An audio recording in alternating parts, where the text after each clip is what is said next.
Hi hello నమస్తే friends, welcome back to my channel. ఇవాళ recipe వచ్చేసి లెమన్ రైస్ ఎలా ప్రిపేర్ చేయాలో చూసేద్దాము. లంచ్ బాక్స్లోకి చాలా యూజ్ అవుతుంది, అలాగే లెఫ్ట్ ఓవర్ రైస్తో కూడా చేసుకోవచ్చు. ముందుగా అయితే ఒక 2 గ్లాసెస్ రైస్ని అయితే నేను కడిగేసుకుని కుక్కర్ అయితే పెట్టేసుకున్నా. రైస్ ఉడికిపోయింది. ఇలా పొడిగా అయితే ఉడికించుకోవాలి. ముందుగా అయితే రైస్లో మీకు టేస్ట్ తగ్గట్టు ఉప్పు కూడా వేసేసుకుని రైస్ అంతా పట్టేటట్టు కలిపేసుకోవాలి. ఆ తర్వాత స్టవ్ ఆన్ చేసుకుని బాండీ పెట్టుకుని బాండీలో 3 to 4 టేబుల్ స్పూన్ ఆయిల్ వేసుకోవాలి. ఆయిల్ కొంచెం హీట్ అయిన తర్వాత ఒక 4 ఎండుమిరపకాయలు, అలాగే ఒక 3 టేబుల్ స్పూన్ పల్లీలు కూడా వేసుకుని కొంచెం ఫ్రై అయిన తర్వాత ఒక 3 టేబుల్ స్పూన్ శనగపప్పు, 3 టేబుల్ స్పూన్ మినపప్పు కూడా వేసుకోవాలి. అలాగే ఒక పావు టేబుల్ స్పూన్ ఆవాలు కూడా వేసుకుని తాలింపుని చిటపటలాడిచ్చేదాకా గోల్డెన్ బ్రౌన్ కలర్ వచ్చేందుకు ఫ్రై చేసుకోవాలి.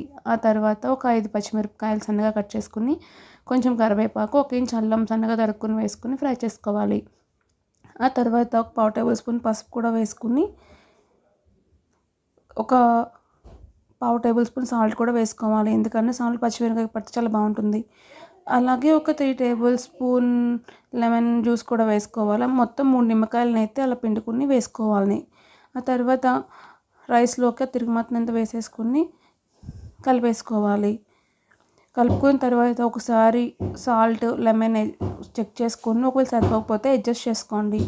ఇంతే, ఎంతో ఈజీ అండ్ టేస్టీగా చేసుకుని లెమన్ రైస్ అయితే రెడీ అయిపోయింది. మీరు కూడా ట్రై చేసి ఎలా వచ్చిందో కామెంట్ చేయండి.